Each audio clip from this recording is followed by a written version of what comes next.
Hello and welcome to This Week in Falcons Athletics, presented by Orthopedic Hospital of Wisconsin. This week we focus on both acrobatics and tumbling and softball, and being joined by Emma Shelstrom, a pitcher and outfielder in her sophomore year with the Falcons softball team. My name is Matt Menzel. Before we talk about the week that was for the softball team going to perfect 8-0, let's talk about you a little bit. And you're from San Diego, California, so why Concordia?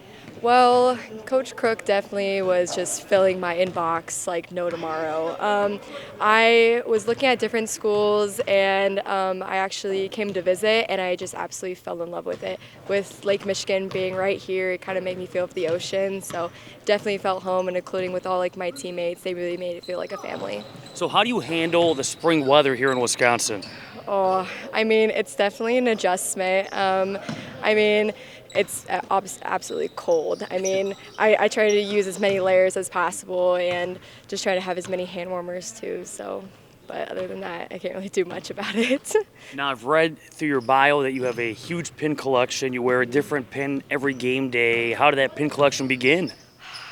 To be honest, I don't really know. I think for a birthday I got a couple pins, and I was like, well, in order to differentiate like my visors, I was like, all right, I'll just put them on my visors. So, and then eventually just got bigger and bigger. I had like a whole thing like this big of just pins from different like states, countries, and just different things in general. So if you had to guess, how many pins do you think you have? Oh, definitely over 100. Wow.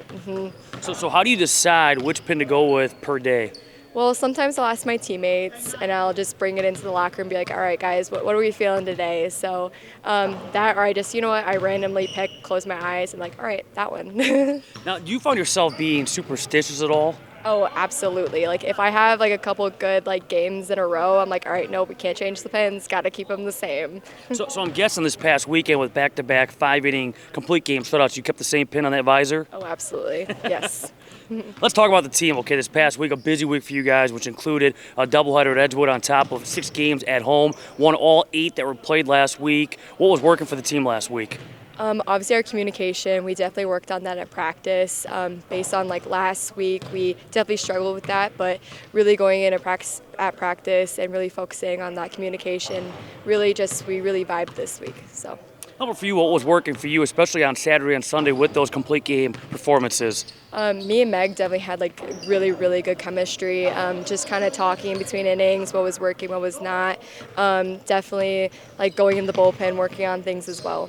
You should mention, too, shutout performances on Saturday and Sunday. I know I talked to you the other day about the mindset. When your team gives you that run support, does your mindset change? You said no, but does the pressure change maybe, knowing that you have maybe a 3, 4, 5+ run lead at your backside? Oh, absolutely. I mean, anytime we're losing, I'm all right, I gotta do this for my team. Gotta make sure we have no runs and make sure that we're able to have like the opportunity to score those runs and be able to get a win. And if we're winning, I mean, definitely the pressure's off. Obviously, I can do a little more when it comes to like throwing different pitches. So, how much different is it a day like Sunday where you start game 1, then you're eventually used in relief in game 2? How much different is that relief appearance versus a start?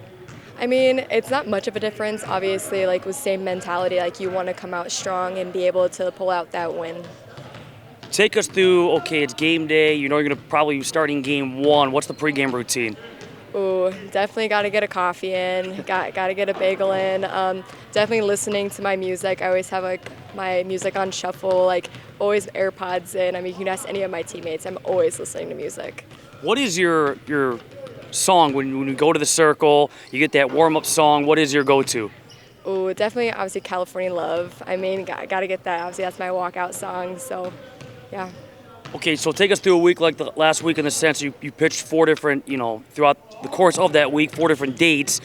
How do you go about resting after a pitching performance? Obviously, softball a little bit different than baseball with the motion, but nonetheless, still, I got to believe it's somewhat taxing on the arm. Mm-hmm. Yeah, absolutely. Obviously, I got to get a good meal in, normally pasta, got to get those carbs in, and then just some good stretching, make sure you're hydrated, some liquid IVs too, to just keep the body loose, and good stretching. We were talking before we started recording. Okay, now the team gets a little bit of a break until Saturday. How nice is this break after such a busy stretch? Oh, it's absolutely fantastic. I mean, we have a couple of days off to kind of just recoup, get our brains kind of settled back in, but again, we're going to come out strong again this weekend. So.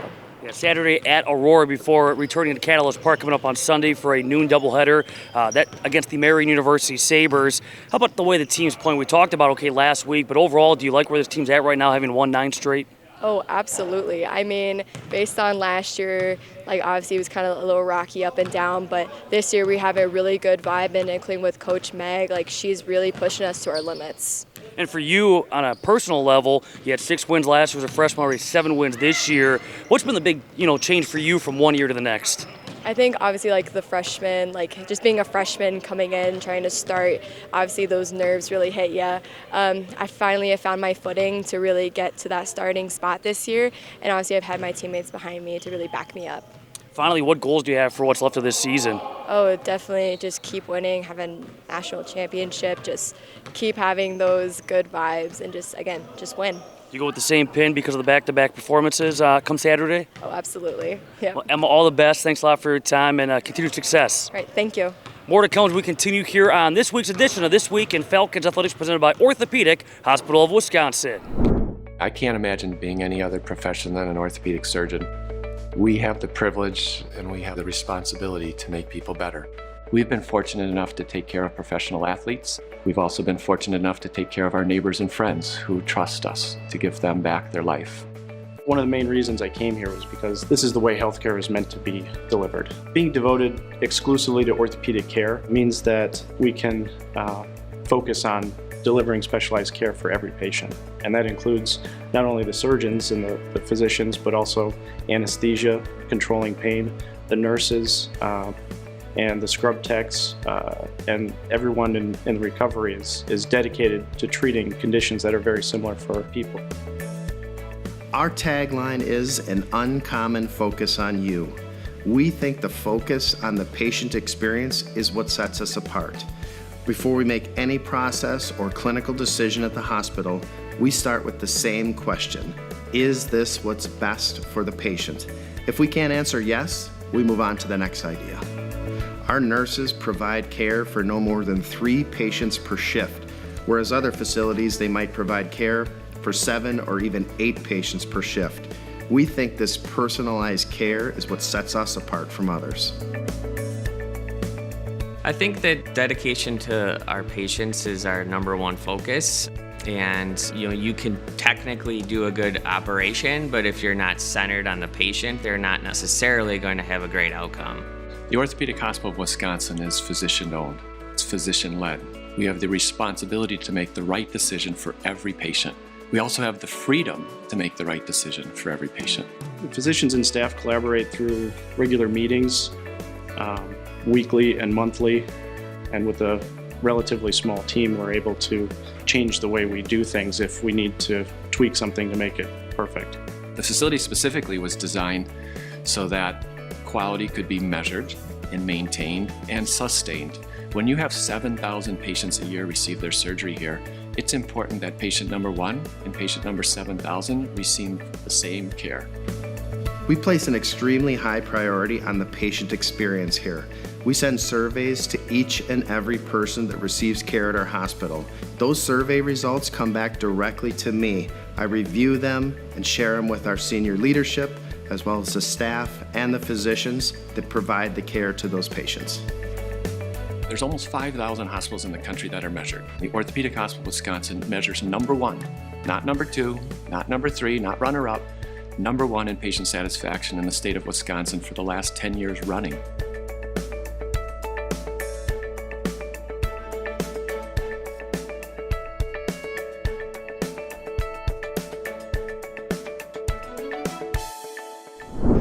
Welcome back to This Week in Falcons Athletics, presented by Orthopedic Hospital of Wisconsin. My name is Matt Menzo. Our attention now to acrobatics and tumbling. Big week as they head out to Buffalo for the NCATA Division III National Tournament. The Falcons winning that event. The first time was ever held back in 2022 and looking to make it now twice and try to knock off Mary Hardin-Baylor, who's been the top team over the last now couple of years, being joined by Ellen Marie Sanders, a senior on the acrobatics and tumbling team, a back for the Falcons. Before we talk about all that, though, our first guest was from San Diego, California. You're from Maryland. How the heck did you end up at Concordia, Wisconsin? Well, there's only 2 schools that have both a sonography program and an acro program, and this was the only school that had a Lutheran school, so that's kind of why I picked it.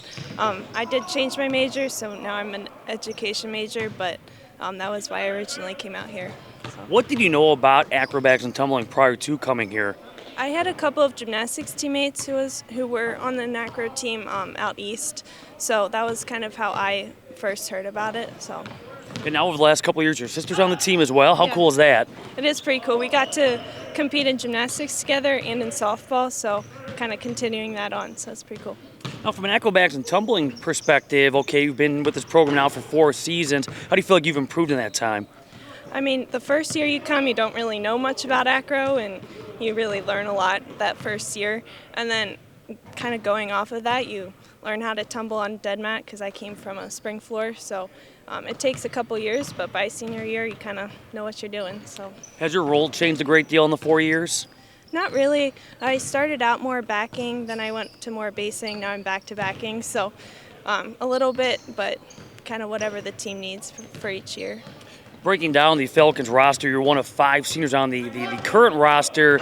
So take us through, okay, your senior year, the leadership aspect, how you've been able to, kind of help lead this team. Mm-hmm. We have a new coach this year, which has been helpful. It's been a lot of changes, but that's been good, and the 4 of us really work together really well. So just kind of doing fun things. We had bowling during spring break, so that's been fun. I know it happened early, but how special was senior day for you? It was really cool. My parents were out here, my sister was out, and then seeing everybody else's families too was really cool. Now, when you break down the results so far this season, the Falcons have had a strong year, especially a quick start. Number of meets are held here inside the John Book Fieldhouse. How would you summarize the way the season's gone so far? Yeah, we started out really strong, had a little bit of a bump, I guess, in the road, but I think that we're really prepared for this coming weekend, and we're looking really good. So, is there an event that you would consider the strength of this team? Probably pyramid event. We have a lot of 10-0 start values for it, and we score really high on those. So, how about for you? What's your favorite event? I like the tumbling event just from the gymnastics background, but I don't know. I like pyramid event too, and acro event's really fun. So. Well, as mentioned, you're on your way to Buffalo this week. We'll compete coming up on Thursday against Buffalo State, a team you've already seen in a tri-meet. You've already been to that facility in Buffalo earlier this season. Does it help a little bit to kind of know what to maybe expect? Yeah, it's nice for us to visualize where we're going with gymnastics or acro or anything. It's a lot of mental parts of it, so it's nice to have already been in the gym and kind of see our competition there. And, we mentioned at the start, okay, the Falcons have already had success with this event. They won the inaugural event back in 2022. Last couple of years has been Mary Hardin-Baylor. Falcons hosted the event last April. How much different is this versus just a regular meet? It's really cool to be able to compete more days in a row than just a regular meet. I don't know. It's really cool to see all of the D3 teams all at the same event. We don't always see that. We got to compete against a D2 team, but it's nice to be kind of at our level with that. Besides the obvious, we want to win, do you have some goals that you've set for yourself or for the team this weekend? Yeah, we're really reaching to score a higher total score, and then trying to add total scores for each of the events too. Season highs would be really nice. And finally, for you as a senior, what's next for you after acrobatics and tumbling and your time here at Concordia? Well, I'll be teaching at a school in Maryland, so I'll be teaching 3rd grade and hopefully continuing to stay active and probably coaching too. Well, very nice. Yeah. Well, thanks a lot for your time. All the best to you and your teammates this weekend. Thank you. Ellen Marie Sanders, the acrobatics and tumbling team. Again, they will be in Buffalo, New York this week for the NCATA Division III National Invitational, hoping to take down Mary Hardin-Baylor, who again has set the bar high over the last couple of years. Now, for the rest of the week here for Falcons Athletics, baseball is going to be in action, weather permitting, on Wednesday from Capco Park, a doubleheader against the Edgewood College Eagles. That begins at 3 p.m. Also be home for a doubleheader on Saturday against Aurora at 12 noon. Women's lacrosse is back home. Fitting Field on Wednesday, taking on Lawrence, a first-year program. The opening draw at 4 p.m. will be at Lake Forest coming up on Saturday. Men's lacrosse in action on Wednesday up in Appleton against Lawrence at 7 p.m. before returning to Fitting Field on Saturday for Senior Day, a 12 noon start against the Beloit Buccaneers. Women's tennis in action on Wednesday against Carthage. Men's tennis will be in action on Saturday against Concordia Chicago. Men's golf will be in action on Thursday and Saturday. Women's golf, they will compete on Sunday. Track and field, they compete on Friday and Saturday. Of course, stay tuned to CWFalcons.com. Throughout the course of the week, the weather could be a little dicey, so we'll have to wait and see if all these events take place or not. But again, CWFalcons.com, your one source for all Falcons athletics. Thanks for joining us for this week's edition of This Week in Falcons Athletics, presented by Orthopedic Hospital of Wisconsin.